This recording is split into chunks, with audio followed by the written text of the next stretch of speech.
अमीर बहू गरीब सास। मोहन अपनी माँ सावित्री के साथ एक गांव में रहता था। मोहन के पिता का देहांत हो चुका था। सावित्री गांव के घरों में काम करने जाती थी, उसी से दोनों की गुजर बसर होती थी। एक दिन मोहन ने अपनी माँ से कहा, माँ तुम इतनी मेहनत करती हो, मुझे बिल्कुल अच्छा नहीं लगता। मैं अपनी पढ़ाई छोड़कर कुछ काम ढूंढ लेता हूँ। ये सुनकर सावित्री रोने लगी। उसने कहा, बेटा कुछ दिनों की बात है, तू पढ़ लिख कर अच्छी नौकरी करने लगेगा तो मुझे काम करने की ज़रूरत नहीं पड़ेगी। फिर मैं तेरी शादी कर दूंगी। बहू के आने पर मुझे आराम ही करना है, तू अपनी पढ़ाई पर ध्यान दे। इसी तरह कुछ साल बीत गए। मोहन की पढ़ाई पूरी हो गई, उसे नौकरी भी मिल गई। एक दिन मोहन घर आया और उसने अपनी माँ से कहा, माँ तुम्हें अब काम पर जाने की कोई ज़रूरत नहीं है, मेरी बहुत अच्छी नौकरी लग गई है, अब तुम आराम करो। सावित्री उसकी बात मानकर काम छोड़ देती है। कुछ दिन बाद मोहन के लिए एक बड़े घर से रिश्ता आया। सावित्री बहुत खुश हुई। उसने खुशी खुशी मोहन का विवाह कर दिया। अपनी नई बहू रेखा को पाकर सावित्री बहुत खुश हुई। वह अपनी बहू को कोई काम नहीं करने देती, सारा काम खुद करती। रेखा सारा दिन बैठी रहती। एक दिन मोहन ने अपनी माँ से कहा, माँ तुम रेखा से भी कुछ काम करवाया करो, इस उम्र में तुम काम करती हो और रेखा बैठी रहती है। ये सुनकर रेखा ने कहा, मैंने तो माँ जी से कई बार कहा है काम करने के लिए, लेकिन ये सब अपने आप करना चाहती हैं। मोहन के कहने पर रेखा अगले दिन से सावित्री के साथ घर के काम करने लगी।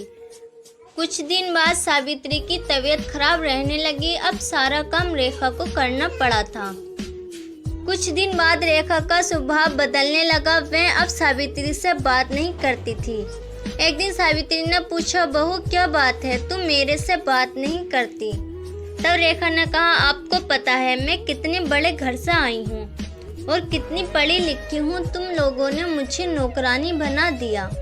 ये सुनकर सावित्री ने कहा, बहू कुछ दिन की बात है, मैं ठीक हो जाऊंगी, उसके बाद मैं सारा काम कर लूंगी, लेकिन अभी तो मैं बिस्तर से उठ भी नहीं पा रही हूँ। तब रेखा बोली, हाँ ये सब बहाने मैं खूब समझती हूँ। मैंने काम करना शुरू किया तो आपने सारा काम मेरे ऊपर डाल दिया। ये कहकर रेखा अपने कमरे में चली गई। उस दिन उसने खाना भी नहीं बनाया। शाम को जब मोहन घर आया तब रेखा ने कहा, सुनो जी, मैं इतना काम नहीं कर सकती, इसलिए मैं अपने पिता के घर जा रही हूँ। तुम्हें अपनी माँ की सेवा करनी है तो करो, मुझसे ये सब नहीं होगा। ये सुनकर मोहन गुस्से में बोला, मैंने शादी अपनी माँ को आराम देने के लिए की थी। अगर तुम घर का काम नहीं करोगी तो माँ इस बीमारी में कैसे काम करेगी? ये सुनकर रेखा गुस्से में अपने घर जाने के लिए चल दी। तभी सावित्री ने उसे रोका और कहा, बहू इस घर को छोड़कर मत जाओ, मैं सारा काम कर लूँगी। रेखा फिर भी नहीं मानती और अपने पिता के घर चली जाती है। उसके जाने के बाद सावित्री रोती रहती है। मोहन कहता है, माँ तुम क्यों रो रही हो? उसका गुस्सा कम होगा तो वह आ जाएगी। ये सुनकर सावित्री कहती है, बेटा तू अभी उसे लेकर आ और जब तक वह नहीं आए तू भी उसके साथ रहना। मोहन कहता है, माँ मैं तुम्हें इस हाल में छोड़कर कैसे जा सकता हूँ? सावित्री की जिद के आगे मोहन हार जाता है और रेखा को लेने उसके घर पहुंच जाता है। वह रेखा को बहुत मनाता है लेकिन वह नहीं मानती। रेखा उससे कहती है, हम अलग घर लेकर रहते हैं, तुम अपनी माँ को हर महीने कुछ पैसे भेज देना। मोहन बेमन से उसकी बात मान लेता है और रेखा के साथ अलग मकान में रहने लगता है। उधर सावित्री अकेली रह जाती है। वह अकेले में बैठी बैठी अपने मोहन को याद करके रोती रहती थी। एक दिन सावित्री के घर पर कोई दरवाज़ा खटखटाता है। सावित्री दरवाज़ा खोलती है तो देखती है सामने रेखा का भाई राजेश अपनी पत्नी के साथ खड़ा था। वे दोनों अंदर आकर सावित्री से पूछते हैं, माँ जी दीदी कहाँ हैं? सावित्री उसे सारी बात बता देती है। ये सुनकर राजेश कहता है, माँ जी मैं सोच भी नहीं सकता था मेरी बहन ऐसा करेगी। मैं तो अपनी पत्नी के साथ शहर में रहता हूँ, आज दीदी से मिलने का मन हुआ तो यहाँ चला आया, और इतनी बड़ी बात मेरे माता पिता ने भी मुझे नहीं बताई। ये कहकर वह चला जाता है।